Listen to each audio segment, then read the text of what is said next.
नमस्कार साथियों, न्यूज़ दुनिया चैनल पर मैं नीरज शर्मा। सहारा के पीड़ित निवेशकों की परेशानी को लगातार सोशल मीडिया तक उनकी भुगतान से जुड़ी परेशानियों को उठाने वाला चैनल न्यूज़ दुनिया नीरज शर्मा। साथियों, सरकार और सुप्रीम कोर्ट के आदेश के बाद में सरकार रिफंड पोर्टल लेकर आई, लेकिन रिफंड पोर्टल पर लगातार निवेशकों को अलग अलग तरीक़ों से परेशानियों का सामना करना पड़ रहा है। चाहे वो डेफिशिएंसी से जुड़ी परेशानियां हों, और एक और महत्वपूर्ण मुद्दे पर आप लोगों का ध्यान मैं आकर्षित करवाना चाहता हूं कि आज सोशल मीडिया प्लेटफॉर्म पर आज इस समस्या को किसी ने नहीं आगे बढ़ाया। और आज सहारा रिफंड पोर्टल पर उन निवेशकों के अकाउंटों का पैसा कैसे मिलेगा जिनका पार्ट पेमेंट पेबल के रूप में सहारा इंडिया के ऑफिसों से किया गया था। पेबल का तो ऑप्शन क्या बोलते हैं आपके रिफंड पोर्टल पर है, लेकिन जिन जमाकर्ताओं का 1,00,000 रुपए जमा है उसको 10,000 या 20,000 का भुगतान दे दिया गया, और शेष उनका 80,000 रुपए जो है पेमेंट शेष था, और उनके ओरिजिनल सर्टिफिकेटों को ऑफिसों में सहारा के जमा करवा दिया गया। तो वो जमाकर्ता जिनका अकाउंट पेबल हुआ है और उनके ओरिजिनल सर्टिफिकेटों को ऑफिस में जमा करवा लिया गया है, उनका पेमेंट इस रिफंड पोर्टल से कैसे मिलेगा, ये मेरा प्रश्न है। और जब आंशिक भुगतान हुआ तो उनके ओरिजिनल सर्टिफिकेटों को कैसे जमा सहारा इंडिया के ऑफिसों में करवा लिया गया, ये नियम विरुद्ध है। इस मुद्दे पर आज किसी का भी ध्यान आकर्षित नहीं है। साथियों, हर सहारा इंडिया से जुड़ी हर उस खबर को हम लेकर आते हैं जो सहारा के निवेशकों से, सहारा के एजेंटों से जुड़ी हुई है। वास्तविक रूप से अगर आपका 1,00,000 रुपए जमा है और आपको अगर 20,000 रुपए केवल नाम मात्र के जो है एक आंशिक भुगतान मिला है, तो ओरिजिनल सर्टिफिकेट को जमा करवाने की जरूरत नहीं थी।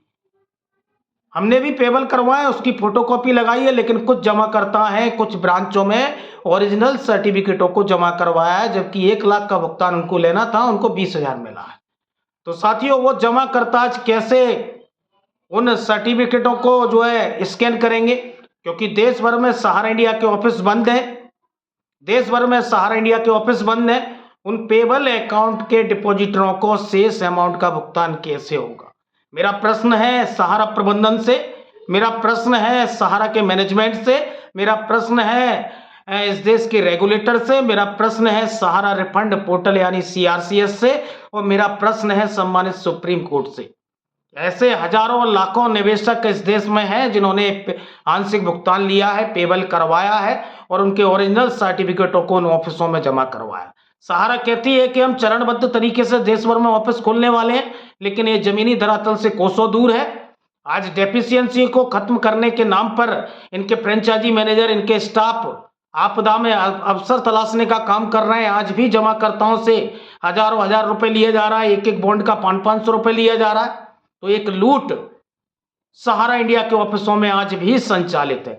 जो लोग कहते थे कि दुर्गा पूजा से आपको दिखने लगेगा, आज वो दीपावली की बात करते दिख रहे हैं कि दीपावली पर आपको त्योहार पर जो है गिफ्ट मिलेगी। तो ऐसे लोग लगातार देश को गुमराह कर रहे हैं। लेकिन जिन्होंने पेबल के रूप में आंशिक भुगतान लिया और ओरिजिनल सर्टिफिकेट जमा करवा दिए, उन जमाकर्ताओं का क्या होगा? मार्च 2023 के बाद में star multipurpose credit cooperative society में इन्होंने जो है सादा कागज पर एवं अन्य जो स्कीमों में सादा कागज पर जो निवेश लिया, और multiple star credit cooperative society में मार्च 2023 के जमाकर्ता पैसा जमा कर तो ऑफिसों में रहे, लेकिन उनको भुगतान कहां से मिलेगा? क्या रिफंड पोर्टल मार्च 23 के बाद में तो देने के लिए तैयार नहीं है? तो उसके लिए किस पोर्टल की जरूरत है? पैसा आप ऑफिस में जमा करेंगे, लेकिन सहारा प्रबंधन ये नहीं बता रहा कि ये जमाकर्ताओं को भुगतान कहां से और कैसे और कब मिलेगा, किस पोर्टल पर जाना पड़ेगा, किस ब्रांच पर जाना पड़ेगा। पैसों को जमा करवाने के लिए तो सहारा का मैनेजमेंट, सहारा के रीजनल मैनेजर, सहारा के फ्रेंचाइजी मैनेजर एक कागज से दूसरे कागज में पलटी करने के लिए तो तत्पर हैं, लेकिन उनको भुगतान कैसे मिलेगा? आज डेथ मैच्योरिटी, जो डेथ कर गए लोग, उनके नॉमिनी, उनके वारिस को भुगतान कैसे मिलेगा, उनके लिए किस पोर्टल की जरूरत है? आज इस पोर्टल पर कोई ऑप्शन नहीं है और लगातार जमाकर्ता ने आधार कार्ड दिया, पैन कार्ड दिया, बैंक से जुड़ा अकाउंट नंबर दिया, सर्टिफिकेटों को स्कैन किया, उसमें अगर गलती बताई जा रही है तो निवेशक की कोई गलती नहीं। एक से अधिक मेंबरशिप अगर आपने काटी है तो सहारा की सोसाइटी के मैनेजमेंट की गलती है, जमाकर्ता की कोई गलती नहीं है। अगर नाम में मिसमैच है, आपके कंप्यूटर ऑपरेटर ने गलत टाइप किया तो आपके ऑफिस की गलती है, लेकिन आज वो गलतियों का ठीकरा निवेशकों पर फोड़ रहा है सीआरसीएस, और जिस सोसाइटी के मैनेजमेंट की गलती है उसको अवैध दान लगातार देने का काम कर रहा है। जिस सोसाइटी का मैनेजमेंट एफिडेविट देता है और कहता है कि हमने संपूर्ण डाटा दे दिया, आज उस सोसाइटी के मैनेजमेंट पर कोई कार्रवाई नहीं हो रही। तो आज ये मोदी सरकार अगर संरक्षण नहीं दे रही सहारा को तो क्या कर रही है? लेकिन आज भी चाटुकार झूठ का सपना बेच रहे हैं और आज भी लोगों को गुमराह कर रहे हैं।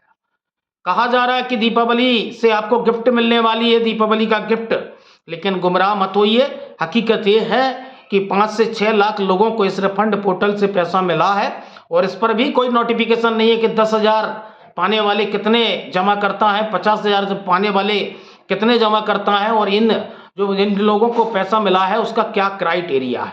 कोई नोटिफिकेशन नहीं है, कोई विधिवत जानकारी नहीं है, और किन लोगों को ये पैसा मिल रहा है। तो मुझे लग रहा है कि इसमें भी एक बड़ा खेला सीआरसीएस और सहारा प्रबंधन खेल रही और निवेशकों के साथ में खेल रही है, और क्षेत्र वाइज और चुनिंदा क्षेत्रों में ये पैसा ट्रांसफर किया जा रहा है, जिसमें मध्य प्रदेश की अनदेखी लगातार हो रही है, कुछ राज्यों की अनदेखी लगातार हो रही है। मेरा सीधा आरोप सीआरसीएस पर है, सहारा की सोसाइटियों पर है, जो आज डेफिशिएंसी को खत्म करने के लिए और अन्य चीज़ों को खत्म करने के लिए काम कर रही है, लेकिन आज निवेशकों को उनके अकाउंटों तक पैसा नहीं मिल रहा। तो पेबल अकाउंट जिनका आंशिक भुगतान हुआ है उनको कैसा पैसे मिलेगा? और कई जमाकर्ताओं को जो सबसे बड़ी कमी इस रिफंड पोर्टल पर आई है वो कमी है आपकी आईटीआर की कॉपी मांगी जा रही है जिन लोगों का 5 लाख का पैसा है। तो मैंने तो 2012 में जमा किया, उसको क्यूसॉप में परिवर्तित कर दिया, क्यूसॉप से मैंने सोसाइटी में परिवर्तित कर दिया। तो ऐसी कई स्कीमों में मैं परिवर्तित करके आया हूं, तो मैं आईटीआर की कॉपी कहां से लाऊंगा, बैंक का स्टेटमेंट कहां से लाऊंगा? लेकिन ये कुछ चीजें हैं, इन चीजों पर लगातार आप लोगों को गुमराह किया जा रहा है, क्योंकि सरकार की और सुप्रीम कोर्ट की मंशा नहीं। साथियों, इन चारों सोसाइटियों में लगभग 86,700 करोड़ रुपए का प्रिंसिपल अमाउंट लिया गया। वित्त ब्याज के 1.5 लाख करोड़ के ऊपर बनता है, लेकिन केंद्र सरकार के खिलाफ आवाज उठ रही थी, सहारा प्रबंधन के खिलाफ आवाज उठ रही थी आंदोलन की, और ये 5,000 करोड़ रुपए का आपको लॉलीपॉप देकर केंद्र सरकार ने, सहकारिता मंत्रालय ने आपको गुमराह कर दिया। आज जमाकर्ता इस 5,000 के फिर में उलझ गए। जिस तरह आज 15 महीने में 500 करोड़ का भुगतान हुआ है और 5,000 करोड़ के लिए 15 साल लगेंगे। आप समझ लीजिए कि 86,000 करोड़ पाने के लिए कितने साल लगेंगे। आज ज्वाइनिंग पॉइंट का कोई उल्लेख नहीं है इसमें कि ज्वाइनिंग पॉइंट का क्या है। आज आप मूलधन भी 10,000 रुपए की राशि नहीं दे पा रहे, ब्याज को तो छोड़िए, उस पर आज जमाकर्ताओं को आप आईटीआर की कॉपी मांग रहे हैं, आप उनसे बैंक का स्टेटमेंट मांग रहे हैं। और इनकम टैक्स का नियम है कि जो ब्याज बनता है उस पर इनकम टैक्स कटता है, लेकिन मूलधन पर कभी इनकम टैक्स कटता ही नहीं है। लेकिन आज कैसे सीआरसीएस लोगों से जो आईटीआर की कॉपी मांग रहा है, ये बिल्कुल नियम के विरुद्ध है। आप 10,000 दे रहे हैं, वो भी आप मूलधन भी जो आप पूरा नहीं दे रहे, और मूलधन देने के पहले ही इन सभी कागजों को मांगा जा रहा है। निश्चित इस निवेशकों के साथ में एक धोखा है, और सीआरसीएस रिफंड पोर्टल, सहारा प्रबंधन और मोदी सरकार की अनदेखी का सामना आज निवेशकों को करना पड़ा। तो जागरूक रहिए, अपने हक के लिए लड़ते रहिए, और पेबल आंशिक भुगतान जिन्होंने पाया है और ओरिजिनल सर्टिफिकेटों को ऑफिसों में जमा करवाया है उनको भुगतान कैसे मिलेगा? और देश भर में सहारा के ऑफिस बंद है, इसका जवाब सहारा के मैनेजमेंट के लोग जरूर दें। जागते रहिए, जगाते रहिए। न्यूज़ दुनिया नीरज शर्मा यूट्यूब चैनल को लाइक एवं सब्सक्राइब करते रहिए। बहुत बहुत धन्यवाद, आभार।